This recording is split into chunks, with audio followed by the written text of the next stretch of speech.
Alhamdulillah,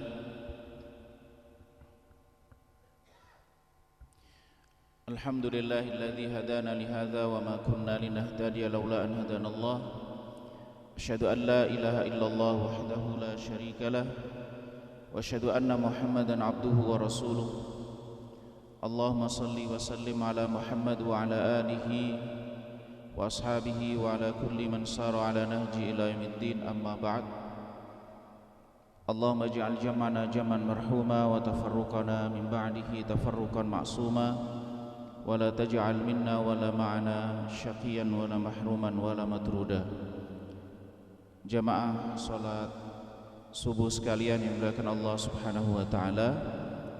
Alhamdulillah, di kesempatan pagi hari ini Allah mudahkan kita melaksanakan salat subuh berjamaah, lalu kita lanjutkan dengan thalabul ilmi, dengan majlis ilmu. Mudah-mudahan apa yang kita lakukan di kesempatan pagi hari ini diberkahi oleh Allah Subhanahu wa taala.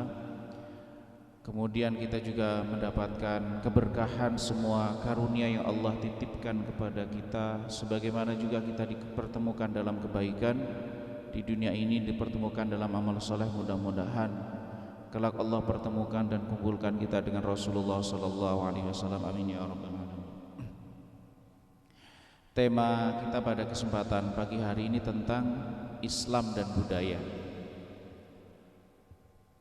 Islam sebagai agama, paling tidak ada 3 pokok di dalam Islam, 3 inti dalam ajaran Islam, sebagaimana yang ditegaskan dalam hadis Jibril yang ini diriwayatkan oleh Umar bin Khattab radhiyallahu taala anhu, bahwa suatu ketika Rasulullah sallallahu alaihi wasallam sedang bersama dengan para sahabat. Agak bengung ya.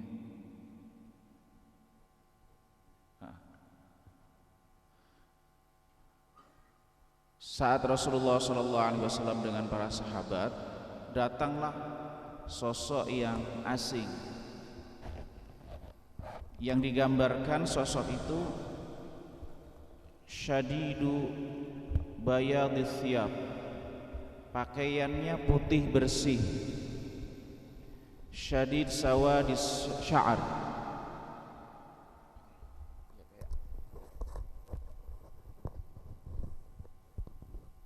ini dimatiin ya. Lalu rambutnya hitam. Wala ya'rifuhu minna ahad, kami tidak ada yang kenal. Jadi oleh perawi hadis itu gambarkan pakaiannya putih bersih, rambutnya hitam, kemudian tidak dikenali oleh kita. Apa yang dimaksud dari pesan ini? Orang ini enggak dikenal. Kalau orang nggak dikenal, berarti kan dia bukan penduduk Madinah, karena penduduk Madinah jumlahnya sedikit, pasti kenal. Sebagaimana kita mungkin di waktu kampung-kampung yang penduduknya sedikit, setiap orang itu jaraknya sekian masih dikenali siapa dan siapa. Kemudian juga pakaiannya putih, nggak mungkin ini kalau orang habis perjalanan jauh. Kalau orang perjalanan jauh kan padang pasir dan seterusnya, sehingga pakaiannya pasti terkena debu, begitu juga rambutnya. Tapi kok kita nggak ada yang kenal. Lalu mendekat kepada Nabi dan menempelkan lututnya dengan lutut Nabi sallallahu alaihi wasallam. Lalu orang ini tanya kepada Nabi tentang akhbirni anil Islam. Lalu oleh Nabi dijelaskan tentang rukun Islam. Akhbirni, setiap Rasulullah mengatakan, selesai mengatakan begitu, orang ini mengatakan shadaqta, benar yang kamu katakan. Ini orang bertanya kok membenarkan gitu, ngetes atau ngapain? Nah, gitu. Kemudian akhbirni anil iman, jelaskan kepada saya tentang iman, yang kemudian menjadi rukun iman, yang kita kenal dengan rukun iman yang 6. Kemudian akhbirni anil islam, anil ihsan, jelaskan kepadaku tentang ihsan. Lalu Nabi mengatakan al-ihsan an ta'budallah ka'annaka tarah wa illam takun tarah fa innahu yarak. Ihsan itu engkau menyembah Allah seakan-akan kau melihatnya, dan bila engkau tidak melihatnya sesungguhnya Allah melihatmu. Kemudian bertanya tentang hari kiamat. Lalu Nabi mengatakan mal mas'ulu anha bi'alam minas sa'il. Yang ditanya enggak lebih tahu daripada yang nanya. Lalu ditanya tentang akhbirni an amaratiha. Kalau gitu jelaskan tentang tanda-tandanya. Lalu jelaskan oleh Nabi sallallahu alaihi wasallam, di antaranya adalah antalidal amatu rabbataha. Jadi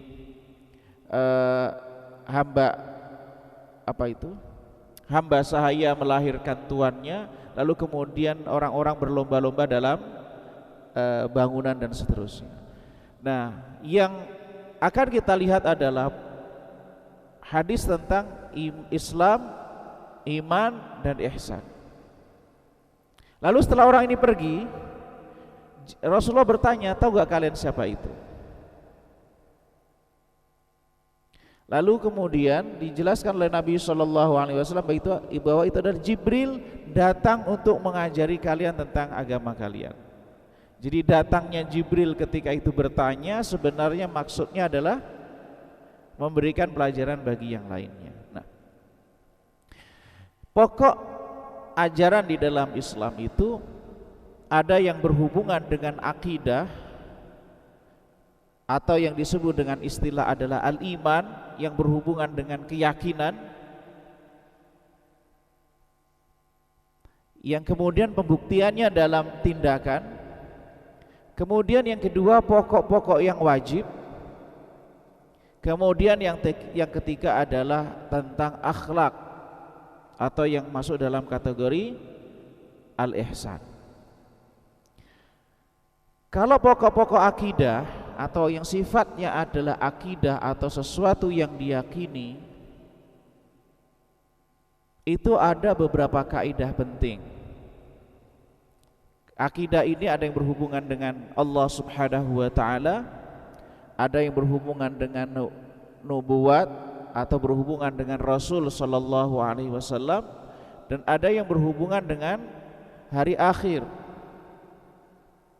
Maksudnya apa yang akan terjadi, baik yang berhubungan dengan misalnya setelah kematian, surga dan neraka dan seterusnya. Ada juga yang membahasakan dengan bahasa yang lain adalah as-sama'iyat atau berita-berita yang disampaikan melalui wahyu, baik dari Al-Quran maupun dari sunnah Nabi sallallahu alaihi wasallam.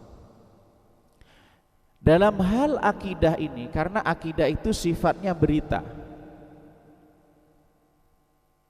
sifatnya adalah penjelasan berita yang kalau berita itu adalah benar atau salah, diyakini atau tidak diyakini. Dalam masalah akidah ini adalah kita menetapkan, meyakini apa yang sudah ditetapkan oleh Allah Subhanahu wa taala, atau apa yang Allah Subhanahu wa taala sampaikan baik di dalam Al-Qur'an maupun di dalam hadis. Kalau ditetapkan secara spesifik, secara jelas, kita menetapkannya secara jelas. Kalau ditetapkan secara umum, maka kita menetapkannya secara umum. Kenapa? Karena perkara yang sifatnya adalah akidah, terutama ketika Allah menjelaskan tentang dirinya, ketika Allah Subhanahu wa taala berbicara tentang sesuatu yang enggak nampak, enggak terjangkau oleh akal kita, atau Allah Subhanahu wa taala menjelaskan tentang hari akhir, manusia secara fitrah meyakini bahwa kita ada yang menciptakan. Tetapi bagaimana tentang sifat Allah, bagaimana tentang yang menciptakan kita, kita membutuhkan wahyu. Oleh karena itu Al-Imam Al-Aiz Abdus Salam itu menjelaskan bahwa perkara-perkara kemaslahatan akhirat itu bersifat gaib atau tidak bisa dijangkau oleh akal. Sebagian besarnya tidak bisa dijangkau oleh akal. Misalnya ketika seseorang setelah meninggal itu apa yang terjadi, akal kan kita nggak bisa menjangkau wilayah itu. Ketika orang nanti misalnya ketika seorang sudah meninggal dunia, situasinya bagaimana, kondisinya bagaimana, akal kita nggak bisa menjangkau.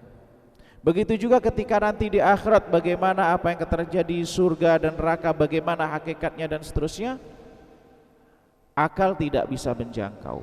Maka dalam hal yang semacam ini kita tergantung kepada wahyu yang menjelaskan secara detail. Termasuk misalnya bagaimana perkara yang terjadi sebelum manusia itu diciptakan, dan siapa manusia yang pertama kali diciptakan, bagaimana proses penciptaan Adam dan seterusnya, makhluk apa yang pertama kali diciptakan dan seterusnya. Itu kan perkara ghaibiyat yang nggak bisa terjangkau oleh mata kita, indera kita, akal kita pun terbatas. Maka dalam hal semacam ini keyakinan kita berdasarkan pada informasi yang berdasarkan pada wahyu. Wahyu yang disampaikan dalam Al-Quran maupun di dalam hadis Nabi SAW. Kalau penjelasannya umum yang dijelaskan oleh wahyu, kita menerimanya secara umum. Kalau dijelaskan secara detail, kita meyakini secara detail. Maksudnya bagaimana? Kita tidak bisa merekayasa perkara yang dijelaskan oleh wahyu itu umum, lalu kita membuat analogi-analogi, deskripsi penjelasan tentang sesuatu yang oleh Allah disifatkan umum, lalu kita membuat perkara detail-detail berdasarkan imajinasi atau mimpi, atau mungkin orang yang membayangkan sesuatu. Kenapa? Karena sifatnya gaib. Lalu mimpi seseorang yang mungkin kadang-kadang dikatakan sebagai wahyu. Mohon maaf, kadang-kadang orang mimpi seseorang yang dianggap wali dan seterusnya, itu tidak bisa dijadikan sebagai dasar keyakinan. Maka kita ini sebagai seorang muslim perlu membedakan mana agama dan mana bukan agama. Baik nanti yang dalam wilayah akidah, dalam wilayah ibadat atau syariah, maupun dalam wilayah akhlak. Pengalaman-pengalaman spiritual seseorang, mimpi-mimpi seseorang yang mungkin dikatakan dia sebagai seorang soleh, atau pengalaman hidup dalam beragama seseorang, itu bukan bagian dari agama. Maksudnya bagaimana? Kita harus pisahkan antara pengalaman beragama seseorang dengan agama itu sendiri. Misalnya, ada seorang yang soleh, orang yang baik, orang yang dia bukan orang yang bermasalah. Dia bermimpi, di dalam mimpinya misalnya ketemu Rasulullah untuk melakukan A, B, C, D dan seterusnya. Atau ketika seseorang beribadah lalu dia menghadapi masalah misalnya, lalu dia mimpi, dia beribadah, dia berdoa minta petunjuk, lalu kemudian dia mendapatkan dalam mimpinya satu petunjuk tentang menghadapi persoalan yang dia hadapi. Itu adalah pengalaman hidup seseorang dalam beragama. Karena apa? Ini yang kita sering temukan di masyarakat kita, karena banyak orang yang ketika menyampaikan ceramah banyak cerita-cerita yang berhubungan dengan pengalaman hidup seseorang dalam beragama, sehingga pengalaman hidup seseorang dalam beragama dianggap bagian dari agama. Maka agama itu adalah apa yang dijelaskan oleh Allah dan Rasul-Nya di dalam Al-Quran yang misalnya berhubungan dengan akidah, maka sesuatu itu diyakini sebagai akidah dalam Islam bila disebutkan di dalam Al-Quran atau disebutkan di dalam hadis pun yang memang jalurnya valid, datanya jelas. Adapun penafsiran-penafsiran yang diambil dari Israiliyat, jadi di dalam kitab tafsir, Pak, itu tidak semuanya bagian dari tafsir Al-Quran. Tidak semua yang ada dalam kitab tafsir adalah tafsir Al-Quran. Tafsir Al-Quran itu adalah penjelasan dari makna lafadz yang ada dalam Al-Quran. Nah, kadangkala untuk memperjelas apa yang ada dalam Al-Quran, para ulama ada yang menyebutkan cerita-cerita Israiliyat. Contohnya apa? Siapakah wanita yang menggoda Yusuf alaihissalam? Kan dikatakan namanya Zulaikha. Begitu. Data tentang nama Zulaikha itu diambil dari cerita Israiliyat. Para ulama tafsir itu biasanya menyebutkan tentang cerita-cerita Israiliyat yang diambil dari orang Yahudi dan Nasrani. Kan ada orang yang dulu Yahudi, dulu Nasrani masuk Islam. Ketika masuk Islam, dia itu di dalam Taurat, di dalam Injil ada penjelasan kisah-kisah yang sama, tapi di sana disebutkan nama dan seterusnya. Maka ketika ketemu dalam Islam, ada cerita-cerita itu, maka dibawa di dalam Israiliyat begitu untuk mengkonstruksikan ceritanya. Karena di dalam Al-Quran itu kan kita kan nggak mendapatkan konstruksi cerita secara utuh, bangunan ceritanya Nabi Yusuf secara utuh. Maka cerita Israiliyat itu masuk. Nah, cerita Israiliyat ini hakikatnya bukan bagian dari tafsir. Maka kadangkala di situ keyakinan-keyakinan yang dibawa oleh agama dalam Israiliyat itu masuk di dalam penafsiran Al-Quran sehingga diyakini oleh sebagian kalangan muslim ketika membaca cerita itu bagian dari seakan-akan keyakinan dari Islam. Maka sederhananya adalah kalau Allah jelaskan secara detail, kita yakini secara detail, secara jelas. Tapi kalau ceritanya umum, nggak dijelaskan secara detail, secara jelas, ketika misalnya Allah SWT jelaskan tentang surga, kondisi surga dan neraka dan seterusnya, kan ada penjelasannya umum, ada penjelasan khusus. Maka kalau yang umum diterima secara umum, kalau secara khusus secara ini. Misalnya Allah kan gak menjelaskan tentang misalnya tentang bentuk misalnya buah khuldi itu atau buah yang dilarangan oleh Adam untuk mengkonsumsi, itu kan gak dijelaskan secara detail itu buah apa, warnanya apa, rimbunnya bagaimana. Itu kan bukan itu maksud ayat di dalam Al-Quran. Pesannya adalah bukan terletak pada pohonnya, tetapi pelajaran yang bisa diambil dari kisah itu. Kemudian berikutnya pokok-pokok ibadah, pokok-pokok amaliyat, pokok-pokok kewajiban, yaitu yang dijelaskan dalam rukun Islam.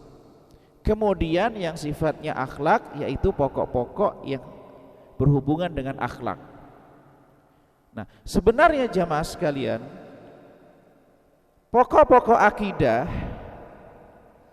pokok-pokok kewajiban, dan pokok-pokok akhlak itu tidak ada perubahan secara apa istilahnya, besar-besaran dari agama yang satu dengan agama yang lain, dari ajaran para nabi. Apalagi yang berhubungan dengan akidah. Karena akidah itu yang sifatnya informasi, gak mungkin informasi itu dulu benar lalu disalahkan, atau dulu salah lalu dibenarkan. Misalnya gini, informasi tentang akidah yang dibawa oleh Nabiullah Adam, para Nabi Ibrahim dan nabi-nabi setelahnya itu sama. Karena keyakinan kita terhadap satu informasi yang disampaikan oleh Allah kepada para nabi dan rasul, informasi itu kan hanya dua pilihan, benar atau salah. Dan akidah itu kan basisnya tasdik, membenarkan informasi yang dibawa oleh para nabi dan rasul. Dasar dari akidah itu adalah tasdik. Iman itu adalah tasdik, membenarkan apa yang dibawa oleh para nabi dan rasul. Lawannya takdzib, lawannya mendustakan, tidak mempercayai. Nah, kalau ini sifatnya informasi, tentu informasi yang dibawa oleh para nabi itu pasti sama, karena berasal dari sumber yang sama. Nggak mungkin informasi itu benar di satu masa jadi salah di satu masa yang lain. Maka kalau kemudian praktek keagamaan dari umat beragama itu berbeda-beda, keyakinannya itu berbeda-beda dari umat agama dari satu masa ke masa itu, berarti ada masalah dalam tersikap dalam beragama itu terhadap informasi yang ada. Begitu juga pokok-pokok kewajiban itu secara umum tidak ada perubahan, meskipun teknisnya berbeda. Misalnya kewajiban zakat itu sudah ada, kewajiban puasa sudah ada, apalagi haji dari semenjak Nabiullah Ibrahim. Pokok-pokok larangan, pokok-pokok yang dilarang itu yang dilarang di masa Nabi juga dilarang dalam Islam sebagian besar. Kecuali hal-hal teknis yang kalau dulu nggak boleh, misalnya berpoligami, menggabungkan seorang wanita dengan saudaranya, kemudian seorang wanita dengan tantenya, di masa tertentu bisa jadi diperbolehkan. Misalnya dalam kisahnya Nabi Yakub alaihi salam.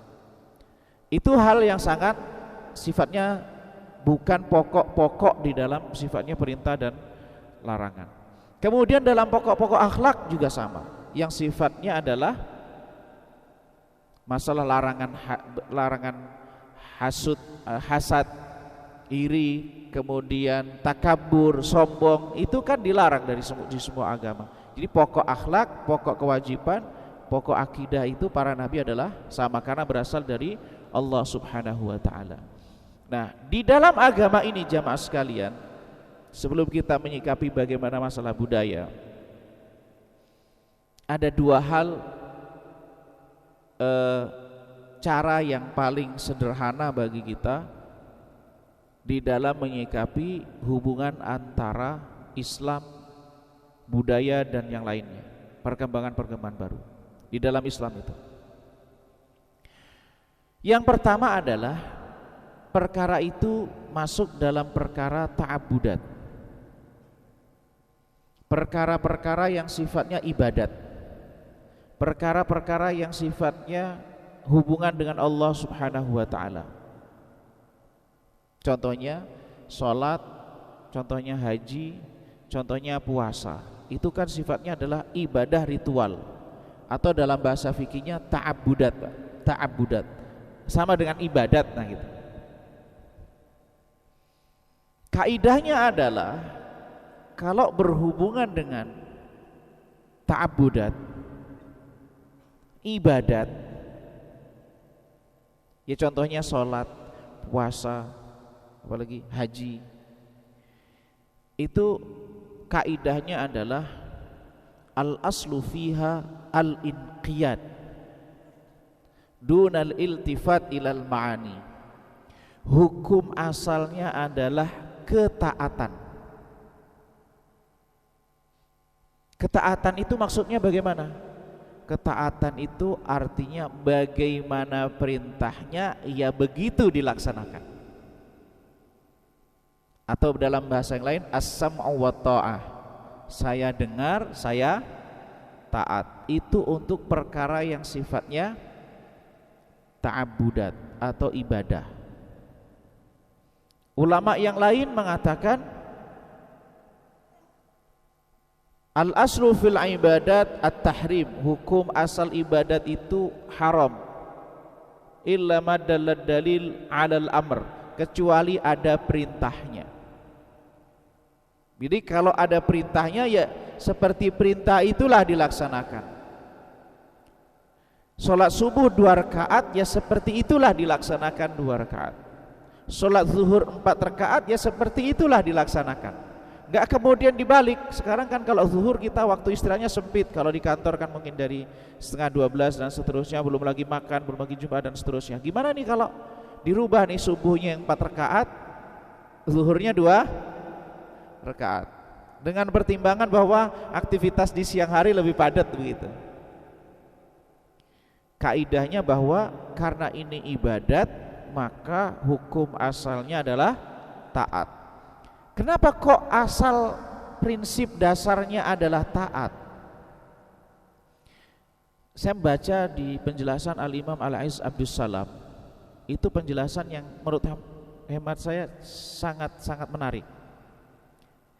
Ibadat, sesuatu yang sifatnya ibadat ini kan motif utamanya kemaslahatan akhirat.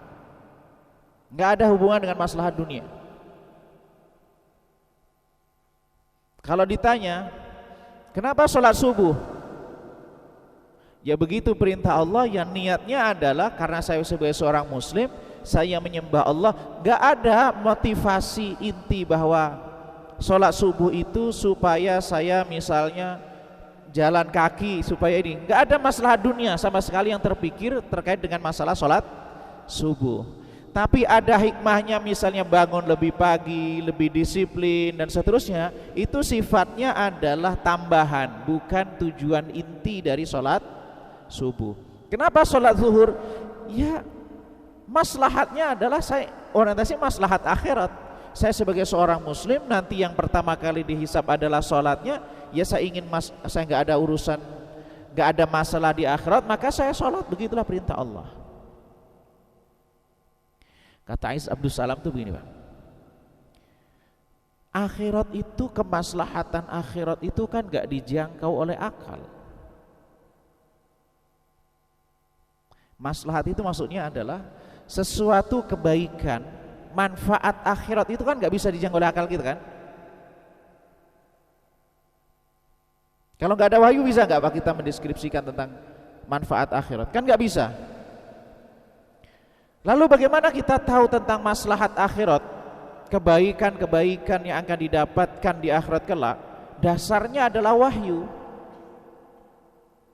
Maka kalau maslahat akhirat itu adalah wahyu, maka perbuatan yang bisa untuk mendapatkan kemaslahatan akhirat pun basisnya juga harus wahyu. Bisa ditangkap Pak maksudnya? Beda sama dagang Pak. Dagang itu maslahat apa? Dunia. Maka bagaimana saya merekayasa distribusi, bagaimana saya memarketkan dagangan, itu kan dunia. Maka bisa dicerna oleh akal.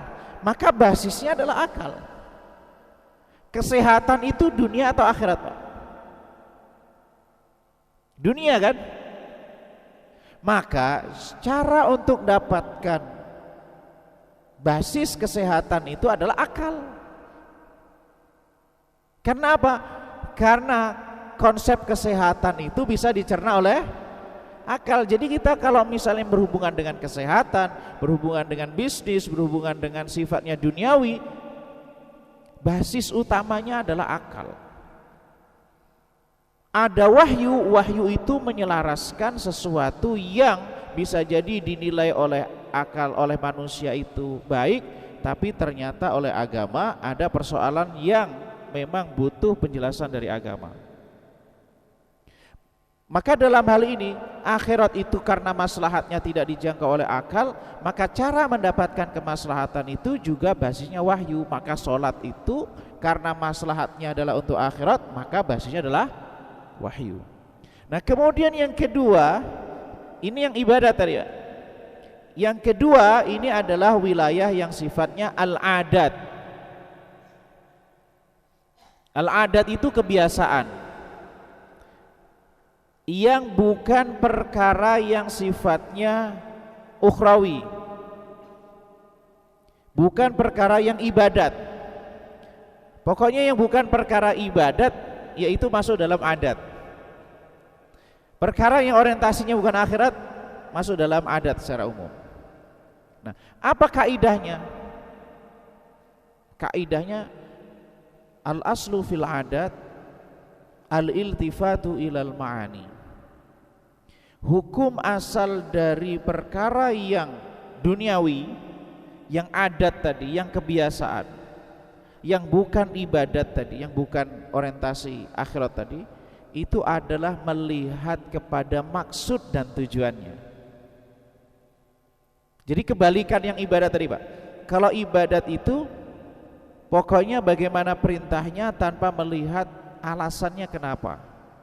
Tapi kalau yang perkara duniawi, perkara yang muamalat, perkara yang kebiasaan dan seterusnya, itu melihat kepada tujuannya, bukan bentuk zahirnya. Contohnya, kalau orang bilang kepada pedagang, ibu-ibu belanja begitu, ke tukang sayur misalnya, Bang, saya minta wortelnya, gitu misalnya. Atau ke kaki lima, Bang, minta ini, kata-kata pakai minta, Pak. Tapi maksudnya beli. Jadi dia dilihat pada maksudnya itu apa. Maka Nabi SAW, kalau kita lihat dalam sejarah Nabi SAW, yang sifatnya muamalat dilakukan oleh Nabi, itu tidak datang dengan membawa yang baru, dan para sahabat mengembangkan apa yang ada di masa Nabi dari masa ke masa. Saya berikan contoh. Ketika Nabi SAW hijrah ke Madinah, ada kebiasaan yang namanya transaksi salam. Transaksi salam itu bagaimana? Orang nanti akan jual kurma, dia pedagang kurma. Dan ada pedagang-pedagang kurma tapi kurmanya belum panen dan seterusnya. Atau nanti dia di bulan yang akan datang dia akan dagang, dibawa kurma itu dari misalnya dari Madinah ke Yaman atau di Madinah ke Syam misalnya. Maka kemudian sedangkan petani tadi dia butuh dana. Maka kemudian saya beli kurmanya 1 ton, misalnya ini ukuran kita ya, 1 ton. Nanti pada bulan sekian itu diserahkan. Itu biasa, Pak. Jadi uangnya dibayarkan, kemudian barangnya nanti diberikan. Cuman pada waktu itu mereka polanya nggak ada aturan spesifik. Ya pokoknya kamu punya kebun kurma, oke, saya beli semua yang ada di situ, nanti serahkan ke saya. Ini uang udah saya bayar, sudah saya beli. Nanti serahkan dan seterusnya. Ada potensi konflik di situ. Bisa jadi nanti dia panen, bisa jadi nggak panen, bisa jadi ada musibah dan seterusnya. Maka Nabi memberikan satu kaidah yang ini hubungannya dengan nanti budaya, ada hubungannya dengan perilaku. Nabi SAW mengatakan, man yuslif fal yuslif fi kailin ma'lum wa waznin ma'lum ila ajalin ma'lum. Barang siapa yang melakukan transaksi salam, yaitu pembelian barang yang belum ada, yang nanti akan distorkan sesuai dengan kesepakatan barangnya, hendaklah dengan takaran yang jelas, timbangan yang jelas, dan waktu yang jelas. Kita mungkin pernah mengenal ijon, Pak ya, orang petani punya sawah. Oke, ini sawah ini saya beli ya, sekarang uangnya saya berikan, nanti ketika panen diserahkan ke saya, baru dihitung. Kalau itu nggak boleh, Pak, gharar. Tapi yang boleh bagaimana? Oke, ini saya beli kepada Anda 1 ton atau sekian kuintal begitu misalnya, atau sekian jumlahnya. Takarannya jelas dan gak disyaratkan hasil dia. Yang penting pokoknya nanti pada bulan itu datang dengan membawa spesifikasi yang disepakati. Terserah mau dapat dari hasil panen dia atau dari tempat yang lain. Yang penting ini uang saya sudah saya serahkan, 3 bulan nanti Anda bawa barang yang disepakati. Nah itu namanya akad salam yang diperbolehkan. Apa hubungan dengan kita? Pembahasan dengan budaya. Jadi Nabi SAW terkait yang sesuatu yang sifatnya duniawi, Kalau sesuatu itu misalnya baik, maka oleh Islam diakomodir, diberikan, masuk dalam Islam diperbolehkan dan seterusnya.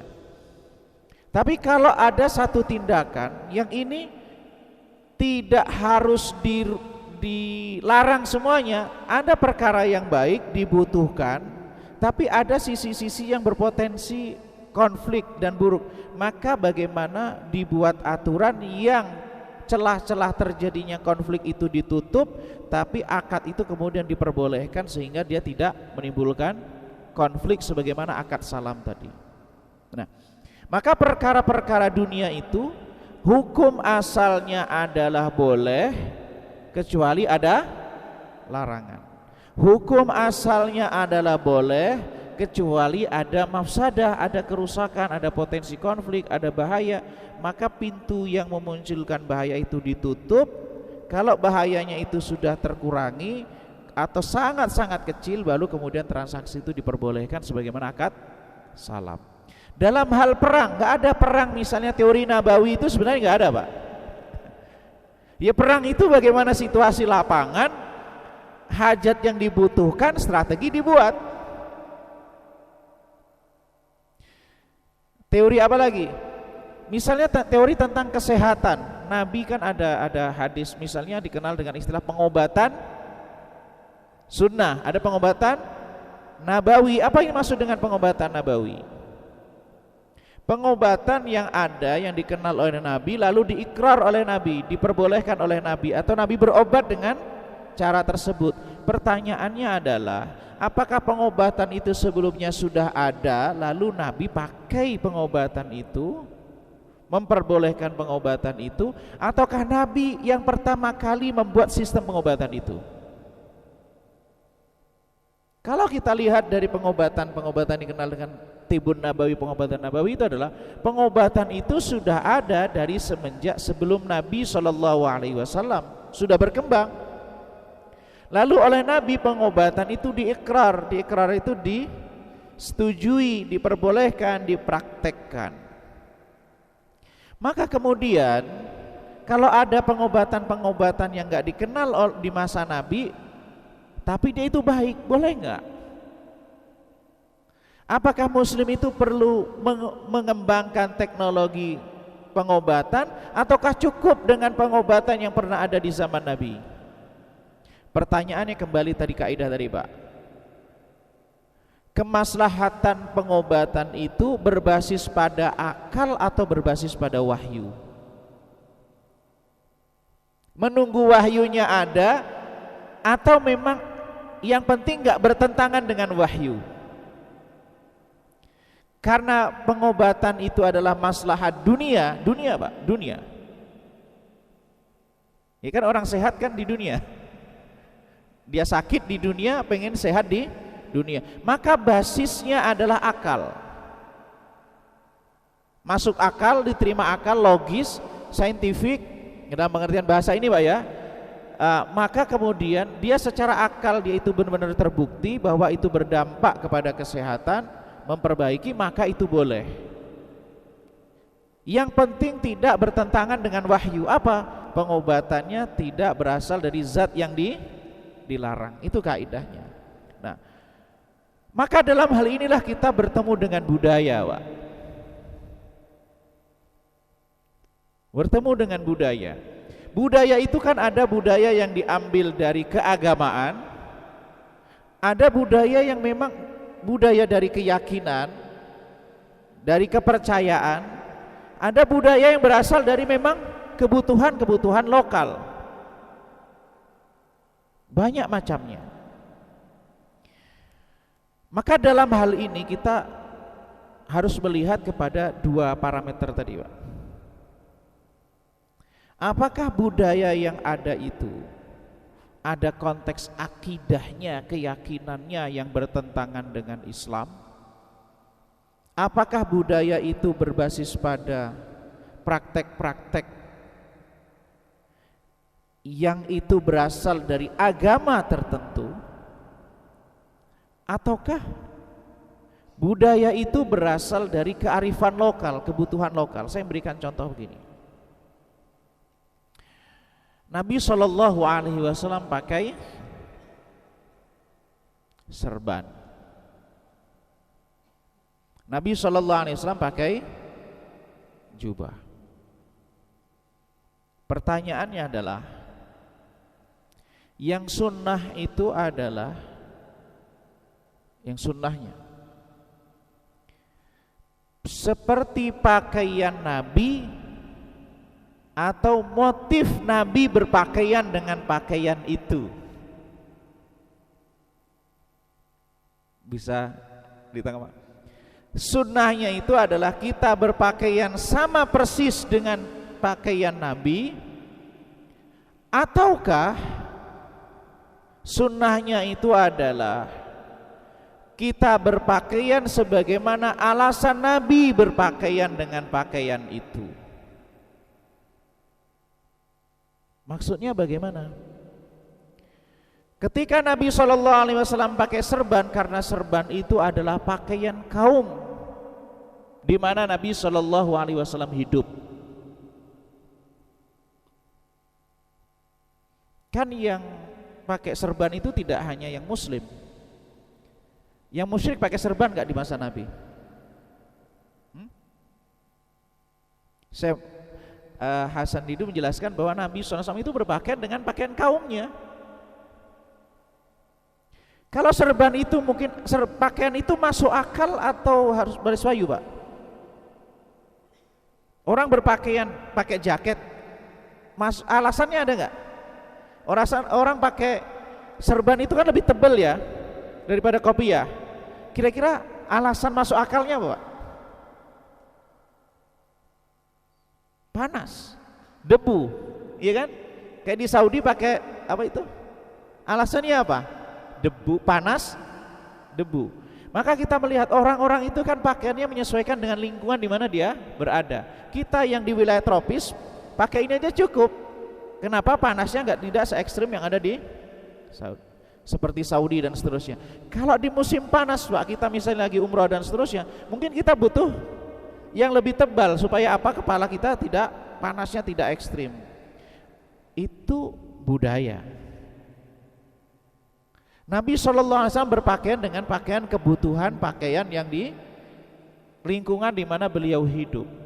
Nah, pertanyaannya yang kita ikuti kepada Nabi itu adalah alasan Nabi berpakaian dengan pakaian itu, ataukah kita menyamakan persis dengan apa yang dipakai oleh Nabi, padahal belum tentu kebutuhannya semacam itu. Maka kemudian pertanyaannya, kita itu sunnahnya kan ada sunnah warna, ada sunnah ini seterusnya. Misalnya pakaian kita di Indonesia kan ada corak khas tertentu. Pertanyaannya adalah, pakai batik itu sunnah atau bukan sunnah? Hah? Misalnya, kan selama tidak melanggar, mungkin yang kurang bagus kan mungkin dari sisi gambar dan seterusnya. Terlepas perdebatan itu, tetapi maksudnya adalah pakai apa ini namanya, kopiah ya. Meskipun non muslim juga kalau di Indonesia pakai kopiah juga. Nah, itu apakah hukumnya statusnya sama dengan pakai serban?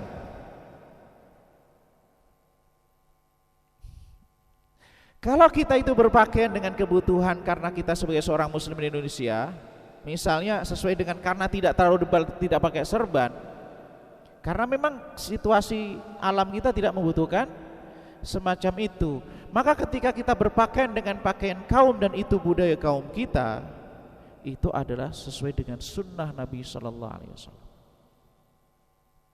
Kenapa? Yang kita lihat motivasi Rasulullah Sallallahu Alaihi Wasallam berpakaian, dan Nabi melarang pakai pakaian syuhrah. Pakaian syuhrah itu bagaimana? Pakaian yang aneh, yang berseberangan dengan sesuatu yang berlangsung secara umum di satu wilayah.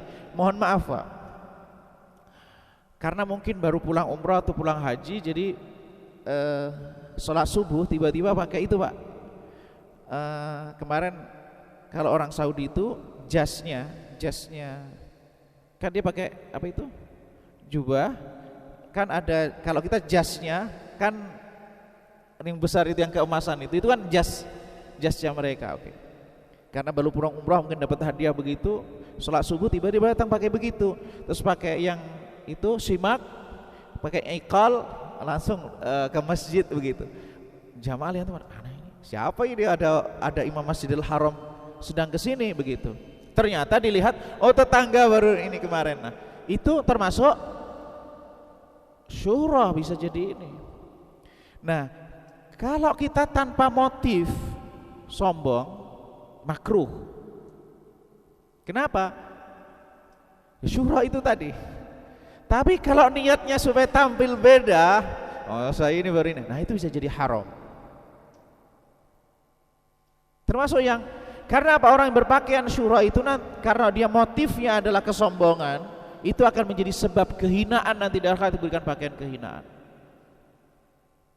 Maka dalam konteks budaya pakaian bagaimana? Yang penting tidak melanggar aturan yang ditetapkan oleh Islam. Apa itu aturannya? Bukan pakaian non-muslim. Kemudian apa lagi? Tidak membuka aurat, tidak menampilkan aurat. Berikutnya apa lagi? Tidak syuhrah. Nah, begitu juga kepada budaya-budaya yang lain. Budaya-budaya itu hukum asalnya adalah mubah. Budaya makan, budaya lauk pauk. Misalnya kalau orang mau makan itu menu yang pertama apa, yang kedua apa, yang terakhir apa. Kalau kemudian apalagi orang bikin walimah, walimah itu walimahnya ya, itu budaya. Budaya perbuatan, budaya perkataan. Itu hukum asalnya adalah mubah karena berhubungan dengan maslahat dunia. Kecuali apa? Kecuali itu adalah kekhususan non-muslim. Bahayanya apa? Tergantung sejauh mana budaya itu. Bisa jadi bahayanya ke akidah, bisa juga bahayanya kepada perilaku, bisa juga pengaruhnya kepada suudzon. Suudzon bagaimana Pak? Orang yang akidahnya kuat Pak, misalnya ini orang mencari pembenaran, saya berikan contoh, salib ya, itu kan layan fa'wala yadur, tidak membahayakan, tidak bermanfaat juga tidak membahayakan, kan benda. Misalnya ada orang pakai cincin atau pakai di situ ada salibnya,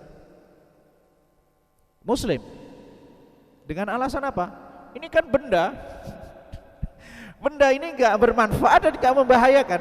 Mungkin enggak beralasan begitu? Mungkin. Dia benar, dia enggak meyakini sama sekali. Ini benda-benda biasa, enggak diyakini seperti punya kesaktian dan seterusnya. Tapi boleh enggak? Ada bahaya Pak, suudzon. Islam itu melarang kita suudzon, tapi juga melarang membuka pintu suudzon. Kalau orang muslim pakai salib, suudzon enggak orang-orang? Misalnya ada jamaah di sini misalnya pakai bajunya ada salibnya, suudzon enggak gitu? Atau misalnya kita punya tetangga, dia ini ya biasa ke masjid dan seterusnya, tapi tiba-tiba pakai salib, suudzon enggak? Suudzon. Jangan-jangan dia udah murtad, jangan-jangan dia udah ini, kan muncul begitu, kan bahaya. Maka di dalam Islam itu dilarang kita juga suudzon, dilarang juga kita membuka pintu suudzon. Apakah dia menjadi murtad dengan itu? Tidak. Karena apa? Karena hal itu berhubungan dengan keyakinan dia niat keluar dari Islam ataukah tidak. Tetapi itu berbahaya membuka pintu suudzon. Nah, di dalam budaya ini Pak, kita itu sebenarnya sebagai seorang muslim dihadapkan ada dua dilema Pak. Dua dilema. Yang ini sering muncul di dalam keagamaan ini berhubungan dengan budaya. Apapun budaya secara secara umum. Apa itu yang kita temukan? Perkara-perkara baru dalam hidup, di dalam dalam Islam itu ada dua istilah. Yang ini sama-sama baru, sama-sama kunci dalam menyikapi tentang budaya. Yang pertama adalah bid'ah, yang kedua maslahah. Maslahah mursalah. Bid'ah itu perkara baru yang gak ada contohnya. Maslahah perkara baik yang baru yang gak ada contohnya juga. Nah, ketika kita bertemu dengan budaya-budaya, kalau kita di Jakarta ketemu dengan budaya yang ada di Jakarta, nanti pindah ke tempat yang lain, ke Eropa, ke negara lain, ketemu dengan budaya berbagai macam-macam. Dan kita sebagai seorang muslim juga dalam praktek keagamaan kita bertemu dengan hal-hal baru, maka kita akan bertemu dengan dua ini. Apakah perkara baru itu masuk dalam kategori bid'ah atau perkara maslahah mursalah? Ini kembali kepada dua prinsip tadi yang kita sebutkan awal tadi. Yang dimaksud dengan bid'ah itu bid'ah terlarang, yang maslahah diperbolehkan. Padahal kedua-duanya perkara baru yang gak ada contohnya, gak ada dasarnya. Lalu mana yang masuk wilayah bid'ah dan mana perkara maslahah mursalah? Nah, jamaah sekalian dengan Allah Subhanahu wa taala, yang pertama adalah bid'ah dulu. Istilah bid'ah ini adalah perkara yang baru yang gak ada contohnya. Cuman ulama kemudian berbeda pendapat ketika sesuatu itu suatu yang baru. Ulama kemudian berbeda dalam mendefinisikan bid'ah ini. Kalau ulama Syafi'iyah, mungkin pernah mendengar Pak ya, ulama Syafi'iyah itu mengatakan bahwa yang dimaksud dengan bid'ah itu segala yang baru apapun itu, baik berhubungan dengan ibadah, berhubungan dengan agama atau berhubungan dengan sosial, apapun yang baru itu namanya bid'ah. Maka konsekuensinya kalau segala sesuatu yang baru itu adalah bid'ah, maka bid'ah itu dalam pandangan ulama mazhab ulama Syafi'iyah terutama ini yang di Indonesia itu saya katakan bid'ah mahmudah dengan bid'ah mazmumah. Bid'ah yang terpuji dan bid'ah yang tercela. Apa kata Imam Asy-Syafi'i? Bid'ah yang yukhalifus sunnah, bid'ah perkara baru yang menyelisihi sunnah, itu mazmumah, tercela. Tapi kalau bid'ah yang sesuai dengan sunnah, itu mahmudah, terpuji. Kenapa kok bisa begitu? Karena definisi bid'ah itu dalam pandangan ulama Syafi'iyah, semua yang baru, apapun itu, agama bukan agama, mau dagang, mau apa, ibadat apapun itu adalah perkara baru yang gak ada contohnya, namanya bid'ah. Tapi ulama yang lain ada yang sudah melokalisir, Pak. Melokalisir itu apa? Mempersempit bahwa bid'ah itu yang masuk dalam wilayah yang ibadat tadi, sesuatu yang berhubungan dengan ukhrawi. Maka mendefinisikan bahwa yang masuk dengan bid'ah itu adalah perkara yang baru yang dia itu menyaingi sebagai syariat yang gak ada contoh sebelumnya. Maka contohnya apa? Orang yang buat sholat tambahan, misalnya ada sholat wajib selain sholat 5 waktu, atau menambahkan atau mengurangi, sholat subuh ditambah dan seterusnya. Semua itu sepakat ulama gak ada yang membolehkan. Jadi perkara yang baru atau budaya-budaya yang dimasukkan dalam agama, Pak, ini bahaya. Sesuatu yang sifatnya budaya, sesuatu yang itu adalah pengalaman hidup seseorang yang kemudian dimasukkan dalam bagian sebagai bagian agama. Nah, kemudian apa yang kedua? Apa yang maslahah? Yang dimaksud dengan maslahat itu adalah perkara yang disepakati itu ada manfaatnya, tapi enggak ada dalil baik dari Al-Quran maupun dari Sunnah. Enggak ada perintahnya, tapi semua orang berakal mengatakan ini baik. Contohnya apa? Sekarang kita kan ada streaming, ada pengeras suara. Ini maslahah mursalah, supaya suara itu sampai. Penggunaan pesawat itu maslahat kan, daripada pakai onta butuh waktu yang lebih panjang. Maka untuk membedakan ini, apa bedanya antara bid'ah dengan maslahah? Yang pertama, kalau bid'ah itu orang menjadikannya sebagai ibadah tersendiri, dia itu sendiri sebagai ibadah. Misalnya sholat subuh 3 rakaat, itu bid'ah. Yang kalau maslahah itu dia bukan sebagai ibadah dengan sendirinya, tapi sebagai sarana untuk ibadah. Pengajian ini ibadah nggak Pak? Taklim waktu subuh. Tapi dia seperti ibadah sholat subuh atau enggak? Beda kan? Taklim subuh ini dikatakan ibadah karena dia sarana orang paham agama. Tapi ceramah sendiri kan tidak bernilai ibadah secara umum dengan sendirinya. Dia dinilai ibadah karena dia sarana untuk ibadah. Nah, yang kedua, kalau maslahah mursalah atau maslahah itu sarana, kalau ibadah sebagai tujuan, bid'ah sebagai tujuan. Yang ketiga ini Pak, bid'ah itu masuk dalam perkara yang enggak dicerna oleh akal. Kalau maslahah itu perkara yang bisa dicerna oleh akal. Jadi kalau ada budaya kebudayaan Pak, yang dipraktekkan oleh orang tapi nggak bisa dicerna oleh akal, lalu dianggap sebagai ibadah, nah itu bid'ah. Tapi kalau budaya bisa dicerna oleh akal dampak dan manfaatnya bisa dicerna oleh akal, atau dia itu sebagai sarana orang untuk memahami agama, maka itu masuk kategori maslahah. Jadi kalau ada praktek ritual budaya dianggap sebagai budaya Pak, tapi dia ini nggak masuk akal, antara tindakan dengan dampaknya nggak masuk akal, lalu dia dimasukkan bagi bagian dari agama, dinilai ibadah, nah itu masuk dalam kategori bid'ah. Karena apa? Memasukkan sesuatu yang enggak ada ke dalam agama. Tapi kalau sesuatu itu bisa dicerna oleh akal, masuk dalam kategori maslahah. Mungkin ini jamaah sekalian, bukan Allah SWT yang dapat saya sampaikan. Mungkin kalau ada tanya nanti kita buka tanya jawab. Mudah-mudahan ini bisa memberikan bingkai ya, bagaimana wilayah agama dan mana budaya, dan bagaimana kita menyikapi satu budaya, karena budaya itu sumbernya banyak. Ada dari kebiasaan, dari keyakinan dan seterusnya, dan mana yang bisa diterima dan mana yang tidak bisa diterima. Wallahu a'lam bishawab. Monggo. Waalaikumsalam warahmatullahi wabarakatuh.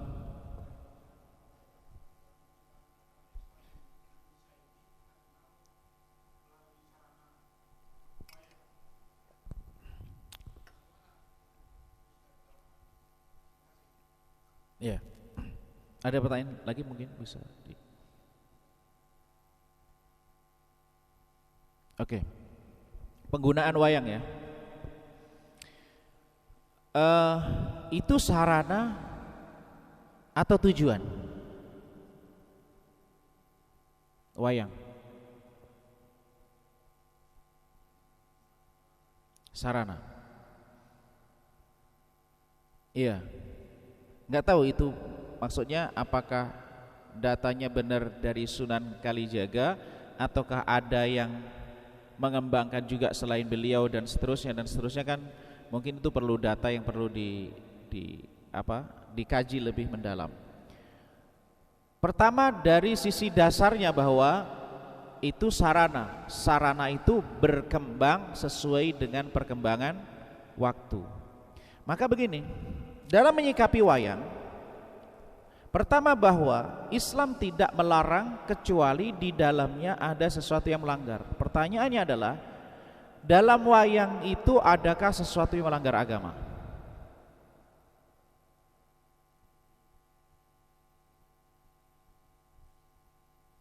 Dalam wayang itu adakah sesuatu yang melanggar agama? Wayangnya. Pertanyaan di situ.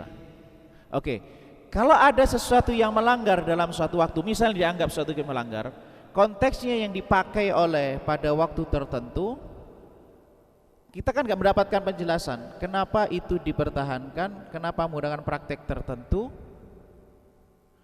dan kenapa itu dipakai, apakah perlu perbaikan bersama dengan zaman ataukah tidak. Caranya begini, wayang itu bagian dari agama atau bukan agama? Bukan dari sisi agama. Oke, dari bentuk wayangnya itu, dari sekarang kita lihat dari bentuk wayangnya itu termasuk menggambar makhluk hidup atau tidak? Ataukah dia sudah berbeda?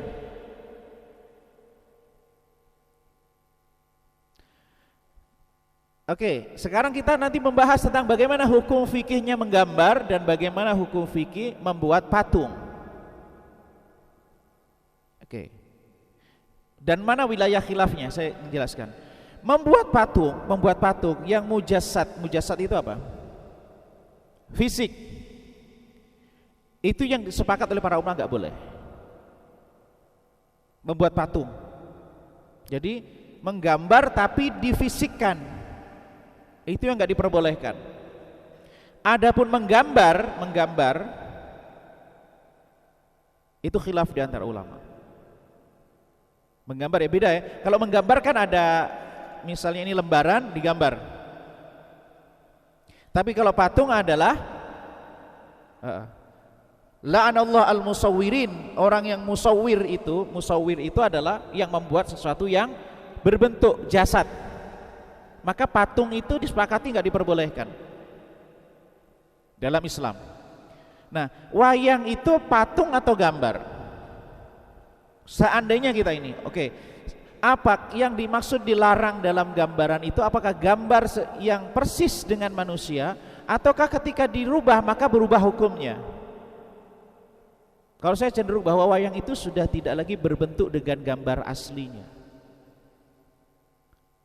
Wayang tidak lagi bergambar manusia karena apa? Bentuknya sudah berubah dan dia tidak lagi menggambarkan bentuk manusia pada bentuk aslinya. Tapi mungkin di sini akan terjadi ruang perbedaan. Seandainya kita tidak sepakat terhadap wayang misalnya bentuknya itu, kita anggap misalnya ini bentuk manusia. Dan secara fikih misalnya terlarang, meskipun di sini ada ruang perbedaan, Pak ya, ruang perbedaan. Apakah ini tadi ruang perbedaan? Pertanyaannya adalah, apakah misalnya ini kita melihat, apakah Sunan Kalijogo, misalnya ini benar-benar Sunan Kalijogo ya, tidak tahu hukum fikih bahwa itu terlarang, misalnya, bisa iya, bisa tidak. Oke, apakah misalnya Sunan Kalijogo tidak tahu hukumnya? Manusia Pak, manusia itu bisa iya, bisa tidak. Oke, seandainya Sunan Kalijogo tahu ini nggak boleh, tahu ini nggak boleh, misalnya kita asumsikan saja Pak, Sunan Kalijogo tahu bahwa ini nggak boleh, tapi kenapa itu dipakai? Kenapa itu dipakai? Ada maslahat yang lebih besar yang menurut Sunan Kalijogo pada waktu itu sehingga sarana ini dipakai. Oke. Maksudnya bagaimana? Seandainya ini saya mengandaikan, maksudnya seandainya Sunan Kalijogo itu paham bahwa ini nggak boleh, ini bentuk manusia dan seterusnya. Tetapi ada maslahat yang lebih besar yang dilihat oleh Sunan Kalijogo pada waktu itu sehingga dia menggunakan sarana yang ini masih dalam wilayah khilaf misalnya, atau ini terlarang tapi sudah dikurangi. Yang terlarang berhala, tapi ini mungkin terlarangnya sudah tidak lagi 100% karena dia sudah tidak lagi berbentuk sebagai pahala. Sedangkan keislaman dan mengajarkan Islam kepada mereka tentang akidah itu yang pokok. Paham Pak maksudnya? Mengajarkan orang akidah itu kan pokok, keyakinan kan pokok. Dan sarana yang bisa digunakan mereka untuk mengajarkan mereka akidah pakai wayang ini, misalnya ini, maka di situ ada pelanggaran tetapi sifatnya dia hanya sekian persen. Oke. Maka dalam hal ini kita melihat itu nama yang dipakai fikih dakwah oleh Sunan Kalijogo. Maka PR bagi kita, apakah yang semacam ini perlu dievaluasi, apakah tidak perlu dievaluasi ketika situasi sudah berbeda? Ataukah budaya itu diyakini seperti kita meyakini ke agama? Nah begitu Pak. Maka dalam menyikapi kayak wayang itu, ya itu bagian dari budaya. Kemudian kalau ada sesuatu yang melanggar mau dipakai mau tidak, ya itu hal yang biasa. Jadi budaya itu mau dipakai nggak dipakai, mau dipertahankan atau tidak dipertahankan, ya tetap bahwa itu sebagai budaya kearifan lokal. Kita tidak memegangnya seperti memegang agama. Yang menjadi persoalan adalah menolak budaya secara total dan memegang budaya seperti memegang agama. Begitu Pak pandangan saya, wallahu alam bisawab. Karena data tentang wayang saya juga nggak banyak tahu.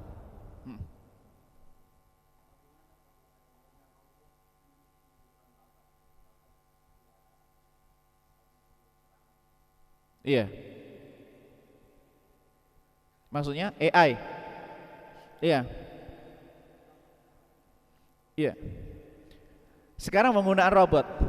Kalau itu sebagai sarana yang digunakan, kalau kemudian misalnya dan dampaknya maslahat dan itu besar, cuman yang menjadi persoalan kan dibentuk dengan manusia itu. Bentuk manusia itu yang mungkin perlu pengkajian. Wallahu a'lam bishawab, itu perlu pengkajian lebih dalam lagi. Tetapi kalau membentuk manusia itu kan yang tidak diperbolehkan. Membentuk manusia yang mujassad itu yang tidak diperbolehkan. Iya. Nah, kalau wayang golek itu lebih ekstrim ketimbang wayang kulit. Karena dia mujassad.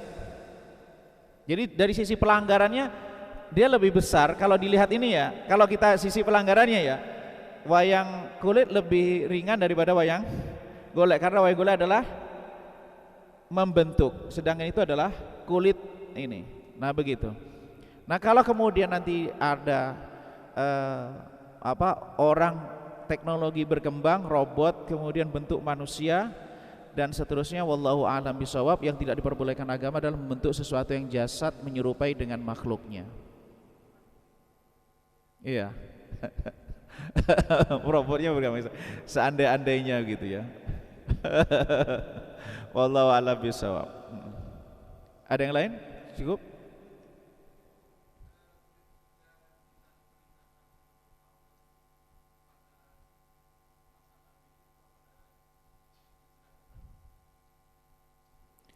Di wallahu a'lam bishawab, data kapan pelaksanaannya tentang menutup aurat, tapi yang hijab bagi wanita itu setelah di Madinah. Jadi kalau sebelum masa itu bagaimana ya, wanita berpakaian budaya Arab pada waktu itu. Ada yang terbuka, ada yang macam-macam, ada yang tertutup juga ada. Jadi wanita Arab itu, tapi di dalam Islam itu ada, setelah Islam itu ada 3 jenis pakaian wanita: istri Nabi, wanita merdeka, dan hamba sahaya. Itu pakaiannya beda-beda. Istri Nabi sepakati oleh para ulama pakai niqab. Hamba sahaya dia tidak pakai jilbab. Hamba sahaya. Wanita merdeka khilaf di antara ulama. Apakah wajah itu termasuk aurat atau bukan, di hadapan di luar sholat, dan telapak tangan atau bukan aurat. Itu khilaf di antara ulama untuk wanita merdeka. Tapi yang disepakati untuk istri Nabi pakai niqab, artinya tidak menampakkan wajah dan seterusnya. Kemudian hamba sahaya seperti pakaian, dia tidak pakai jilbab. Nah, wanita merdeka itu khilaf di antara ulama, apakah niqab itu hukumnya wajib atau sunnah. Itu khilaf di antara ulama begitu. Tapi wanita sebelum turunnya ayat tentang itu, ya mereka ada yang pakai pakaian tertutup, ada yang pakaian terbuka, bahkan ada juga yang tawaf dengan tanpa busana juga ada. Jadi macam-macam pada waktu masa jahiliyah begitu. Begitu juga laki-laki, tapi serban dan seterusnya sudah ada dari sebelum masa Islam. Wallahu alam bisawab. Kita tutup dengan kafaratul majlis. Subhanakallah bihamdika asyhadu an la ilaha illa anta astaghfiruka wa atubu ilaik. Assalamualaikum warahmatullahi wabarakatuh.